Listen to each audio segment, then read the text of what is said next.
All the rookie buzz has been around Jayden Daniels for weeks now, but it's worth remembering that he was the second overall pick for a reason. But one pick before, the Bears got themselves a damn good quarterback first overall in Caleb Williams, and he's really starting to show it. Caleb truly is just so rawly talented, but the offense definitely did get off to a slow start in Chicago, which is fair. It's a new quarterback figuring out things in the NFL, but it really does look like Caleb is starting to figure things out, and each week he's getting better. The bar for Caleb Williams to be the best Bears quarterback of all time isn't a very high one. Chances are he one day does end up as one of, if not the best Bears quarterback ever. They are the only franchise without a 4,000-yard passer, and I'd be willing to bet on Caleb to be that guy that finally changes that. It's a new pass-heavy era in the NFL where it's even easier to hit those marks, and Caleb is a guy that's talented enough to get there. But of course, he is still a rookie, and there are going to be slow growing pains. And it's really easy to forget that now. CJ Stroud and Jayden Daniels have now single-handedly destroyed expectations for rookie quarterbacks. Stroud walked in last season and was a top 10 NFL quarterback within weeks, and Jayden has put up even better numbers to start this year. It's outrageous, but Caleb doesn't need to come out and light it up. At the end of the day, he's a rookie, and it's okay that it might take some time, but we are finally starting to see the flashes of just how good he can be. There is a reason that he was expected to be the #1 pick for so long and ended up being it. Caleb has all the tools to be great. He just needs help developing and turning into that kind of player. Caleb Williams is certainly in the era of simply just trying to figure out what he can and can't get away with in the NFL. And there's a big difference from college. So many times in college, whether it was at Oklahoma or USC, Caleb would see pressure and be able to quite literally sprint backwards before turning around and launching a pass to an open receiver for a big game.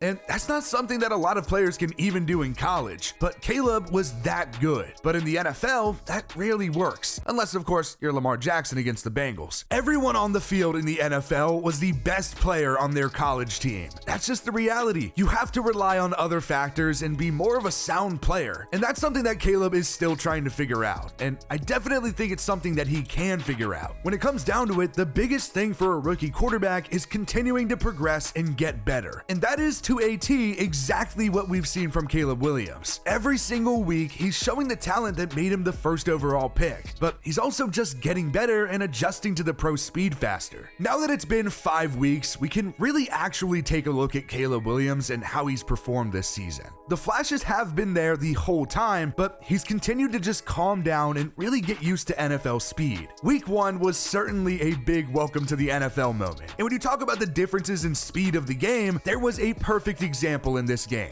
In literally his first quarter of NFL football, he gets pressured on first down and ends up sprinting backwards trying to get away from the pressure so he can make a throw, just like we saw him do every weekend at USC, and it always seemed to work. But it's the NFL now. Every guy is fast, and instead, Caleb can't get away and gets sacked for a huge loss. That's the kind of loss that you simply just can't take in the NFL, and he's learning that. The Bears didn't really have Caleb do anything too crazy against the Titans, which is fair. He's a rookie in his first NFL game. You don't want to take the leash completely off. He missed a few good shots, but regardless, the Bears managed to still get a bizarre win, even without Caleb having to do too much. Although I will say he should have truthfully had his first touchdown early if it wasn't for a Keenan Allen drop. Still though, he didn't end up throwing a pick. He had just 93 yards, and the Bears defense got the job done. Or more so, Will Levis just blew it. So the Bears came back from down 17-0 to win 24-17. Now the next game wasn't easy. The Texans defense played really well, and Caleb just seemed more so a bit rattled. He threw it a bit more and had 174 yards, but the numbers that stuck out are the 2 interceptions. And unfortunately, a lot of fans' first intro to Caleb Williams was that loss on Sunday Night Football. It wasn't pretty. The first interception came late in the third quarter, and it's definitely not one to worry too much about. It was a pretty classic arm punt where it's 3rd and 16, and he gives DJ Moore a chance to make a play. Now, it didn't end up working, and Caleb ultimately needs to put it a bit more on the outside, but Derek Stingley is just also a ball hawk, and I really don't hate the idea of giving DJ a shot there to make a big play deep when you're already going to punt on the next play anyway. But the other pick, he might have been doing just a little bit too much here. It's a prime example of how bad the Bears' offensive line has been. Darnell Wright just gets absolutely cooked on the right side, and Caleb manages to evade a sack and does really just throw it up. I can see the vision here receiver, but this is triple coverage at the end of the day, and it gets picked off. But again, it's a long to go situation, and the Bears are down 2 scores in the fourth quarter. If there is a time that it's acceptable to make that kind of risk, that might be it. But still, it's not a great decision there. And the Bears ultimately lost 19-13. The Bears went on to lose again the next week against the Colts 21-16. Caleb again tossed 2 picks, but this is when we really got to see him start to let it loose and just rip it. Not only did he finally throw his first career touchdown, but he added another and threw for 363 yards. Shane Waldron had him throw the ball 52 times, and we got to see Caleb's deep ball working a bit too. He let one rip early to Rome Odunze right after a turnover, and it's just a great spot and a great catch. He then did get picked off not too long after though, so there are still plenty of growing pains. You simply can't make this throw, and the defender just cuts it right off and picks it off. But he did still rebound well. Early in the third quarter, we got to see a bit more of what makes him just so special on play action. He jukes a defender essentially out of his shoes and delivers a rocket. This is the kind of thing he did so well in college. And then he throws another pick. It's double coverage to Rome Odunze, but I will say this is in a good spot. I think Odunze just has to hold on there, but I do like the throw and giving him a shot. They eventually connected on their first career touchdowns right at the goal line, so finally they got that moment out of the way. Caleb then went on to toss another to Cole Kmet, which is a clear favorite target for Caleb. Next week's 24-18 win over the Rams in week 4 was when it really felt like the offense was starting to figure it all out. The things that made Caleb so special as a prospect were his arm and the ability to extend plays, and he's shown that more and more as the season's gone on. Late in the half against the Rams, there's a good example of him just extending the play and eventually finding DeAndre Swift to help set up a field goal. And you love to see things like these. It did feel like Caleb didn't have to do a ton against the Rams, which is kind of a good thing. He ended up making the right decisions and played well, and he even threw another touchdown on a nice pass to DJ Moore in the back of the end zone. The Bears drove right back down the field again right after, and Caleb made a heck of a throw to Kmet, streaking up the field to get down there. Again, another week, another improvement. Then there's week 5, a huge 36-10 win over the Panthers, who were the team that missed out on Caleb by trading that pick away for Bryce Young. Caleb carved him up, and it does help that the Panthers defense does suck, but Caleb had his second career 300+ yard passing game and threw 2 tutties. And of course, that same trade that got the Bears Caleb included DJ Moore, who caught an early deep touchdown from Caleb. Of course, he then hit him again before halftime for what was probably his best throw of his pro career so far. This throw is nuts. His back foot is on the 39, and he hits Moore in a perfect spot with pretty good coverage 5 yards into the end zone. Simply put, Caleb doesn't need to be CJ Stroud or Jaden Daniels right now. He has his own time clock. He just needs to be Caleb Williams, and he's well on his way to being an elite NFL quarterback if he can continue to develop with the good weapons put around him. Just maybe get him a better offensive line and possibly a new coaching staff.